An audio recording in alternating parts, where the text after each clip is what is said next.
In today's video, I'm going to show you how to view your email drafts in Gmail quickly and easily. If you've ever started writing an email and couldn't find it later, this simple method will help you get back to it in seconds. It's perfect for checking unsent messages, finishing emails you saved for later, or making sure nothing important got lost. If this video helps, make sure to hit the like button and subscribe for more quick software tutorials. Let's jump right in. First, open your web browser and go to mail.google.com. Once the page loads, sign in with your Gmail account. If you're already signed in, you can skip this step and go straight to your inbox. After you're inside Gmail, look at the left-hand side menu. This is where Gmail organizes your main folders and labels, including your inbox, sent items, and drafts.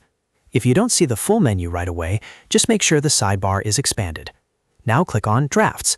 This will open the folder where Gmail stores all of your unfinished and unsent emails. Here, you'll be able to view every draft message you've saved. You can open any draft to continue editing it, review the content, add attachments, or send it whenever you're ready. If you've created multiple drafts, they'll all appear in this section, making it easy to find the message you need without searching through your inbox. And that's it. That's how you view email drafts in Gmail. It only takes a few seconds once you know where to look. If this tutorial helped, please hit like and subscribe for more simple step-by-step guides just like this one.